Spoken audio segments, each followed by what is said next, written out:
శుభ నిరీక్షణ శుభ నిరీక్షణ శుభ నిరీక్షణ శుభ నిరీక్షణ. అటు మన కుటుంబాలతో కూడా మనము దేవుని సన్నిధిలో ఎంతగానో సంతోషించడానికి ఆనందించడానికి మన దేవుడు ఎంతగానో మన పట్ల కృప చూపి నడిపిస్తూ ఉన్నారు. నిజమే, అర్హత లేని మనలను అర్హులుగా చేసి దేవుడు నేటికి కూడా మన జీవితాలను తనదైన ప్రేమతో నింపి నడిపిస్తూ ఉన్నారు. దేవుని నామానికే మహిమ కలుగును గాక. ఇప్పటికీ గత 5 రోజులుగా పిల్లల విషయమై వాళ్ళ భౌతిక, ఆధ్యాత్మిక, అలాగే వారు డే టు డే లైఫ్లో వారు ఎలా కొనసాగాలో అనే సంబంధిత అంశాలను గురించి దైవ సేవకులు ఎంతో చక్కగా మనందరము కూడా వింటూ వస్తూ ఉన్నాం, ఎంతో దీవించబడుతూ ఉన్నాం. ఇంకా దేవుడు ఈ ప్రార్థనలు ముగించిన తర్వాత మనలో మరింత భారాన్ని అధికం చేయాలి. నాకైతే అనిపిస్తుంది కదా, పిల్లల గురించి కంటే కూడా తల్లిదండ్రులుగా మన గురించి మనం ఇంకా ఎక్కువగా దేవుని సన్నిధిలో ప్రార్థన చేసుకోవాలేమో అని అనిపిస్తుంది. నేను ఈరోజు ఈ అంశాన్ని సిద్ధపడుతూ ఉంటే ఈరోజు నేను మీతో అంటే లతక్క చేత అంగీకరించబడిన దేవుడు నాకు ఇచ్చిన ఆలోచన wisdom and discernment for children, జ్ఞానము మరియు వివేచన మన పిల్లల జీవితాలలో అనే అంశం మీద నేను మీతో మాట్లాడాలని సిద్ధపడుతూ ఉన్నాను. నిజమే, మన జీవితాలలో మనకి తెలుసు, సహజంగా సామాన్యంగా ఈ లోకంలో కొనసాగేటప్పుడు we need strength while doing the possible. సాధ్యమైన వాటిని మనము కొనసాగించడానికి మనకి బలము కావాలి. కానీ we need faith while doing the impossible. అసాధ్యము, చేయలేము అనుకున్న వాటిని చేయడానికి మనకు కావలసింది ఫెయిత్, విశ్వాసం. ఆ విశ్వాసముతోనే ఒక్కొక్కసారి మన పిల్లల విషయంలో మనం చొచ్చుకుంటూ ముందుకు వెళ్తూ ఉన్నామేమో. అందుకనే ఎక్కడ కూడా ఆగకుండా, నిరాశ చెందకుండా మరింతగా మన పిల్లల జీవితాలలో వారి డే టు డే లైఫ్లో దేవుడు అనుగ్రహించే ఈ యొక్క విజ్డమ్ అండ్ డిసర్న్మెంట్, ఈ రెండు కూడా వారు కలిగి ఉండులాగున మనం మరింతగా వారి విషయమై దేవుని సన్నిధిలో ప్రార్థన చేద్దాం. ఎందుకంటే ఎప్పుడైతే మనం మన జీవితాలలో ఆ విజ్డమ్ అండ్ డిసర్న్మెంట్ అంటే జ్ఞానము మరియు వివేచన ఈ రెండు పెట్టుబడిగా పెడతామో, ఆ పెట్టిన పెట్టుబడి ఎన్నటికీ కూడా డౌన్ అవ్వదు. దినదినము కూడా అది ఎంతో లాభాలను సంపాదించి పెడుతుంది. అంటే అంత ప్రాముఖ్యత అనేది ఈ 2 మాటలకి కూడా ఉన్నది. కాబట్టి అసలు ఈ 2 మాటలు ఏమి అర్థాన్నిస్తూ ఉన్నాయి, బైబిల్ అసలు వీటి గురించి ఏం చెప్తూ ఉంది, ఈ రెండింటిలో ఏదో ఒకటి ఉంటే చాలా, 2 ఉండాలా, ఉంటే ఎంతకాలం అది మనతో పాటు ఉండాలి అనే ఆలోచనలు మీ ముందు ఉంచాలని ఉద్దేశిస్తూ ఉన్నాను. నిజమే, మన జీవితంలో ఈ జ్ఞానము వివేచన ఎలా సంపాదించాలి, ఏ కాలేజ్లో దీన్ని ఎక్కువగా మనకు నేర్పిస్తారు అనేది సెర్చ్ చేస్తే గూగుల్లో ఎక్కడికి వెళ్ళినప్పటికీ కూడా దొరకదు. అది ఒక ప్రభు పాదాల చెంత మాత్రమే మనము సంపాదించుకోగలుగుతాం.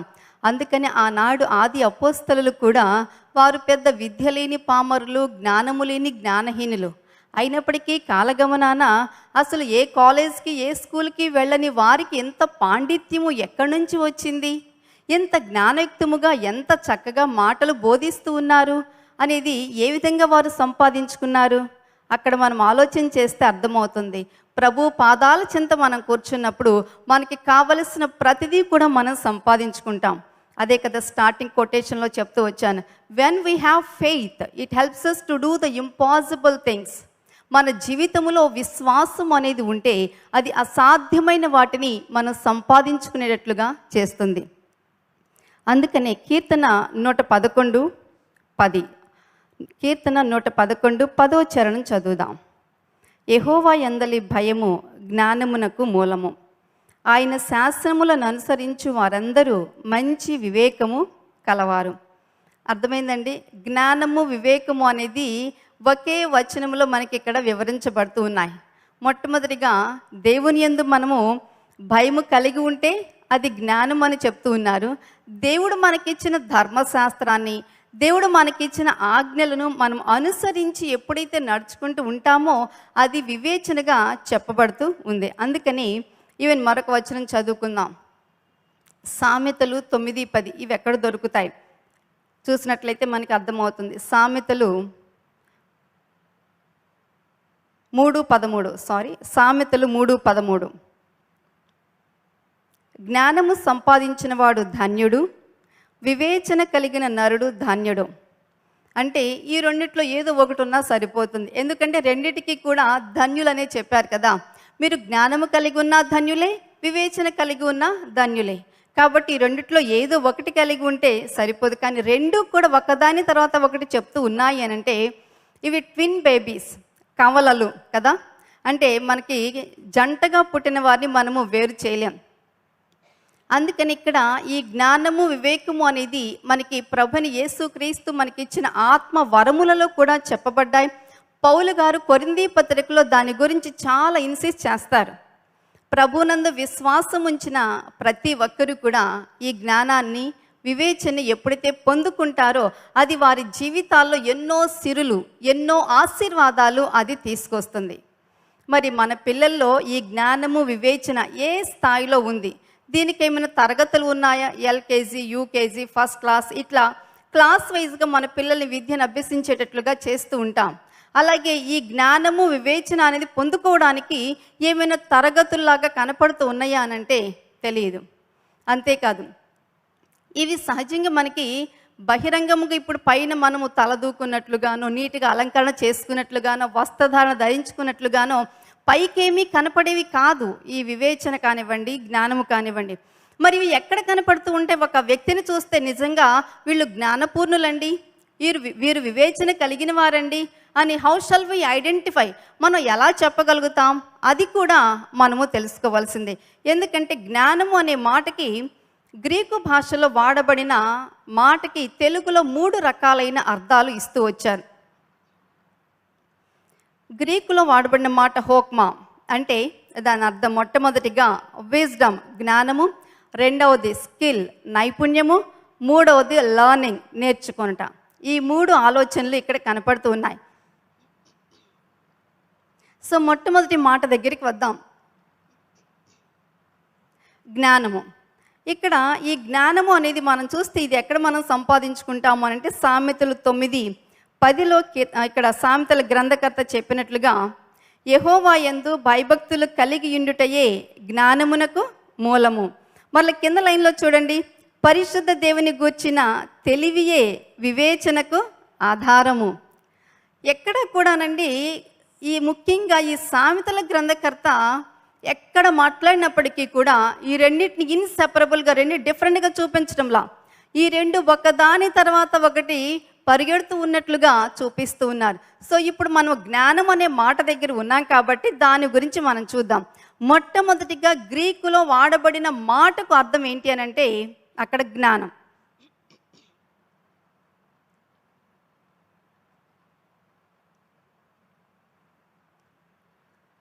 అక్కడ మనకు జ్ఞానముగా తెలియచేస్తూ ఉన్నారు.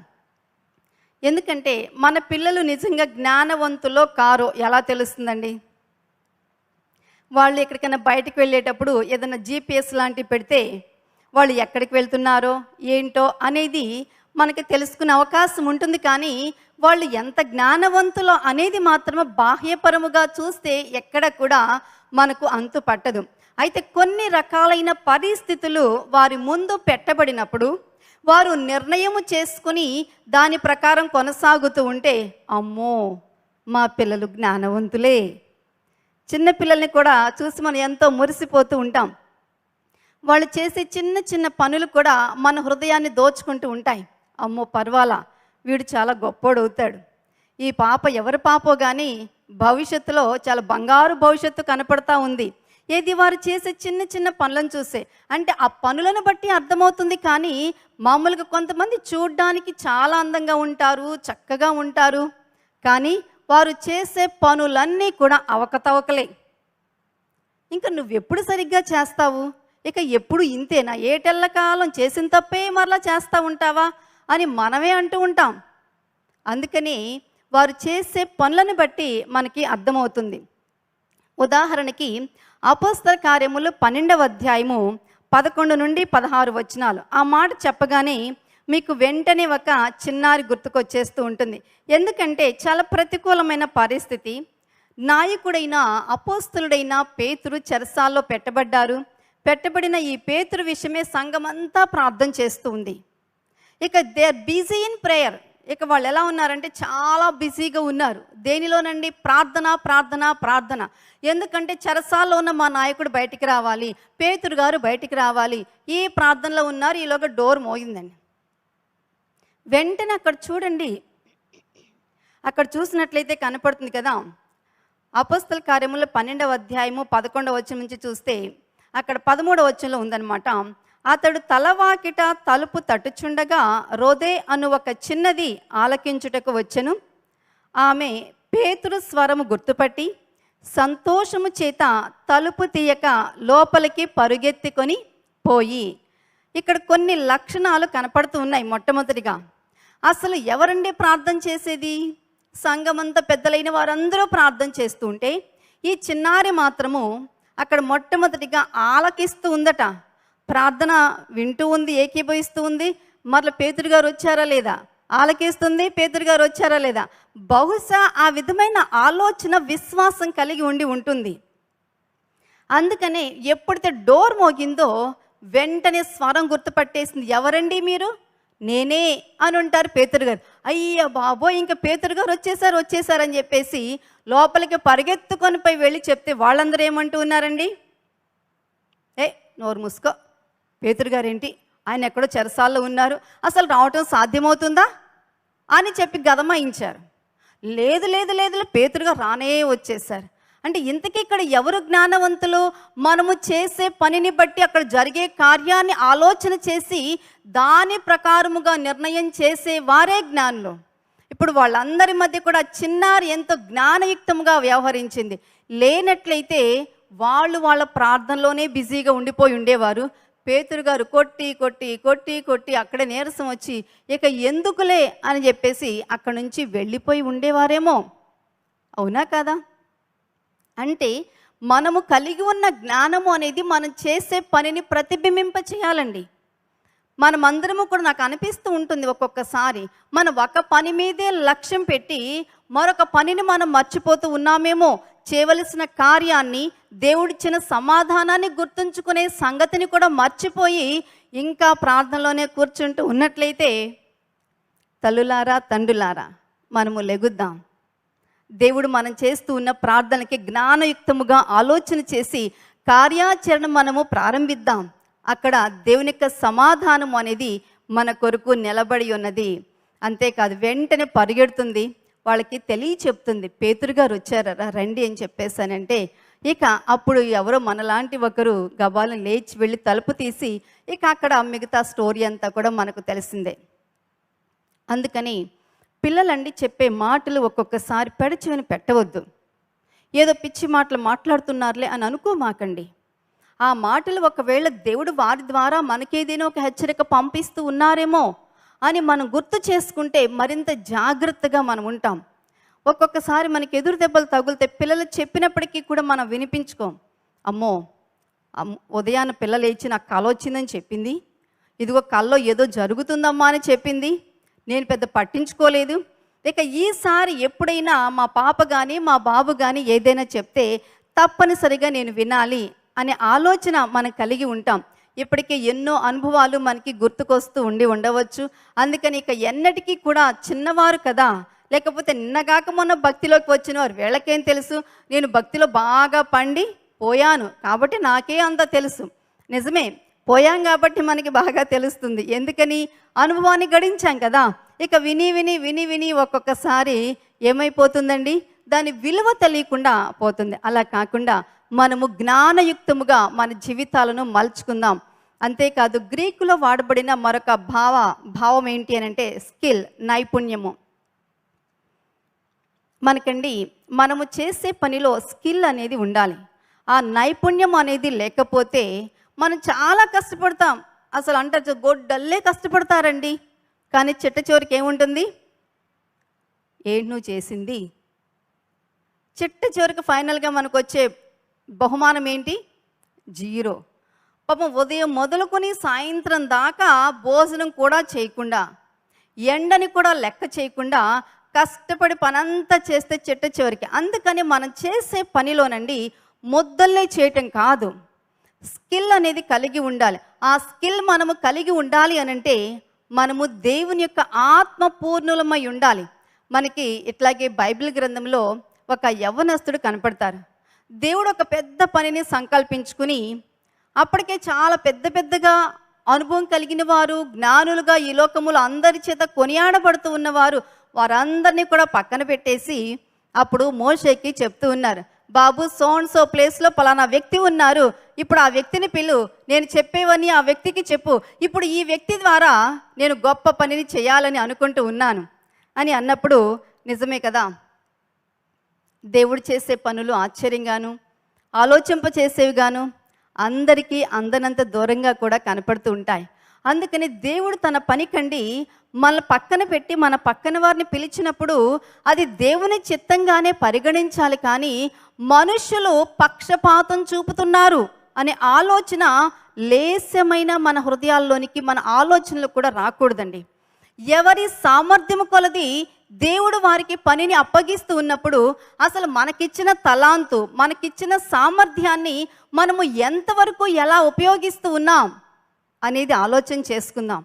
పద్దాక వారిని పిలుస్తారు, పద్దాక ఈ పిల్లవాడికే పని చెప్తారు అని చెప్పి మన దీర్ఘాలు తీసే వ్యక్తులుగా కాకుండా దేవుని చిత్తాన్ని జరిగించే వారుగా మనం ఉన్నప్పుడు మన పిల్లల్ని కూడా అలాగే రైజప్ చేస్తామండి. అదే కదా, తల్లిదండ్రులను బట్టే బిడ్డలు ఉంటారు, మన మనస్తత్వాలను బట్టే బిడ్డలు కూడా ఎదుగుతూ ఉంటారు కదా. ఎందుకంటే వారు ఎక్కడి నుంచి చూసి నేర్చుకుంటారు? మనం చెప్పకుండానే మన భావాలు, మన ప్రవర్తన ఇదంతా కూడా చూసి వాళ్ళు నేర్చుకుంటారు 50%. కాబట్టి మనము చాలా జాగ్రత్తగా ఉండవలసి ఉన్నాం.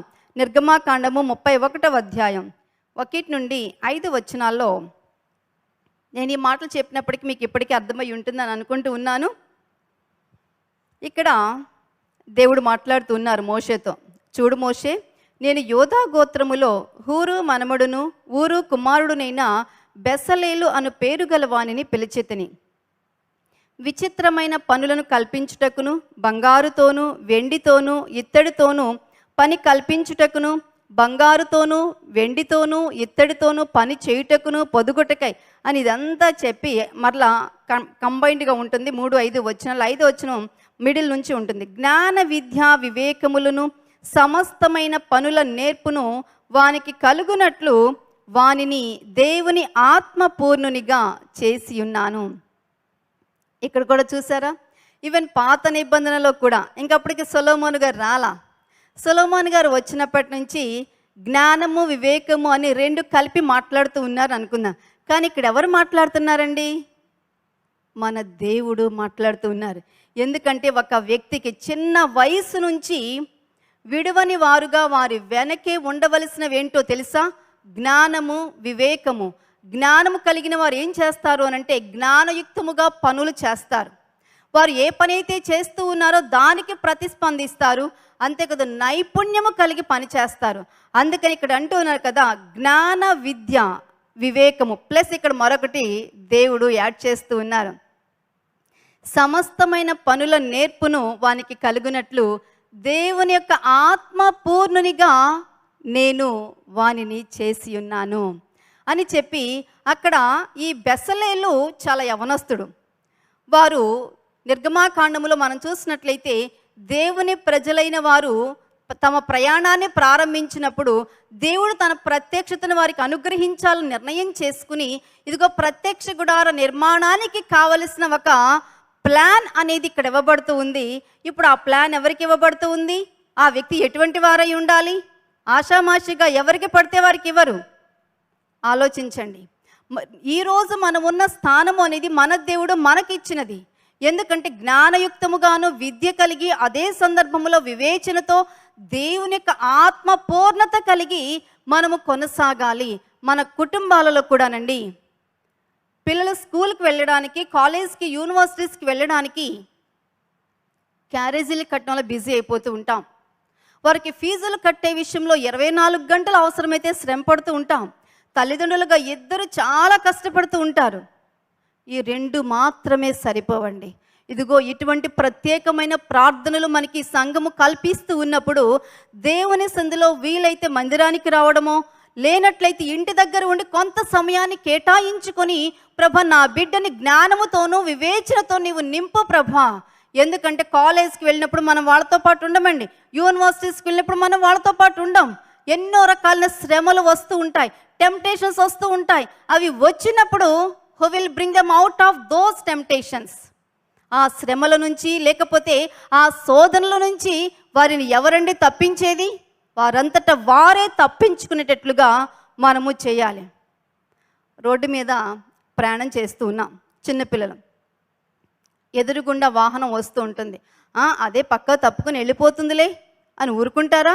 వెంటనే వాళ్ళ డైవర్షన్ పక్క తీసుకుని సేఫ్ సైడ్లో వెళ్తారు. అదే జ్ఞానము, దానికి అనుసరించే వివేకము అనేది రెండు కూడా కనపడుతూ ఉంటాయి. అందుకని అటువంటి స్కిల్ఫుల్ పర్సన్స్ గానండి మన ఇంటిలో బిడ్డలు పెరగాలి.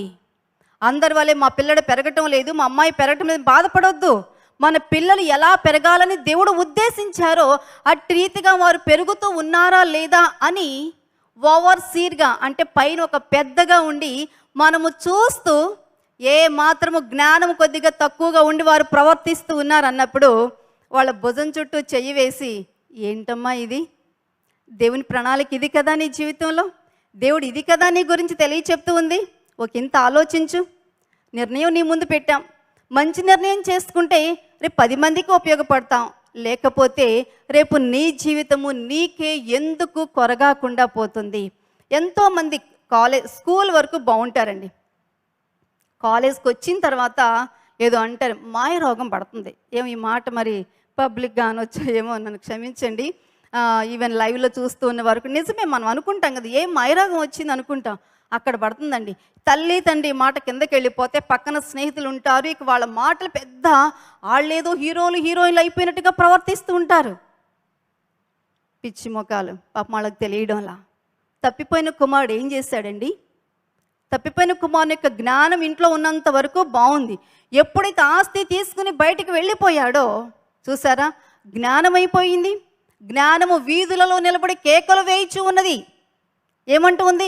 జార స్త్రీ యొద్దకు నువ్వు పోవద్దు, నువ్వు అటు వెళ్ళొద్దు ఇటు వెళ్ళొద్దు అని చెప్తూ ఉంటే, వెళ్ళవద్దు అన్న ప్రాంతానికే వెళ్ళి మరి పనిగట్టుకుని కూర్చుంటే జ్ఞానము అజ్ఞానం అవ్వదా? వివేకం అవివేకమై మన తలకి చుట్టుకోదా చెప్పండి? ఇక అప్పుడు ఆ చిక్కుముళ్ళన్నీ విడదీయడానికి ఇదిగో దైవ సేవకులు, తల్లిదండ్రులు, మరల మనకు ఏరియా పెద్దలు, ఇక అమ్మో మీరు ఏదైనా చేయాల్సిందే, ఈ చిక్కుముడు మా వల్ల కావట్లే మీరు విప్పాల్సిందే, తప్పదు. ఏం చేస్తారు చెప్పండి? దేవుడు పెట్టిన భారం. ఇట్లాగే ఒక తల్లి గారు దైవ సేవకుల దగ్గరికి వెళ్తే చెప్పారమ్మా, దిస్ ఇస్ నాట్ రైట్ అమ్మా మీ అమ్మాయి విషయం అని చెప్పారట. అబ్బే నేను ఏమైనా మార్చుకోగలనండి అని చాలా బెంకంగా మాట్లాడారు ఆ తల్లి గారు. ఇప్పుడు తలంతా కూడా ఇది ఇర్మియా గారు మాట్లాడతారు, నా కన్ను కన్నీటి ఓటగా, నా తల జలమయము కానీ నశించిపోతున్న వారి కొరకు మాట్లాడితే, ఇక ఇప్పుడు చేతులారా మనం చేసిన నిర్ణయాలు సరైనవి కాకపోవడంతో మన పిల్లల విషయమై మన కన్ను కన్నీటి ఓటగా మారిపోతూ ఉంది, మన తల జలమయముగా మారిపోతూ ఉంది. కానీ మరి చేసుకున్న నిర్ణయానికి ఎంతో కొంత వెల చెల్లించవలసిందే. But still God did not leave us అండి. అటువంటి స్థితిలో ఉన్న వారిని కూడా దేవుడు విడిచిపెట్టాడు.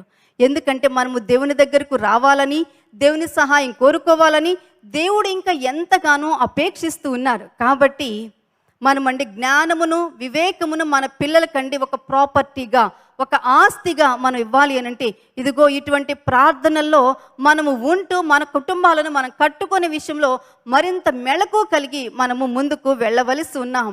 ఇక్కడ నాకు బాగా నచ్చిన మాట ఏంటంటే, జ్ఞానము వివేకముతో పాటు దేవుని ఆత్మపూర్ణునిగా వాణ్ణి చేసి ఉన్నాను. ఆ మాట ఉంది చూసారా? ఎంతమంది మన గృహాలలో బిడ్డలు నిజంగా దేవుని సంధికి వస్తూ ఉన్నారు, సండే స్కూల్కి వెళ్తూ ఉన్నారు, దేవుని పరిచయలో వాడబడుతున్నారు, ఎంతగా పూర్ణ ఆత్మతో వాళ్ళు నింపబడుతూ ఉన్నారు. అది చాలా మ్యాటర్స్ అండి. అందుకని ఎక్కడైతే దేవుని పని ఉందో అపవాది కూడా ఇంకా ఎక్కువగా అక్కడే పని చేస్తాడు.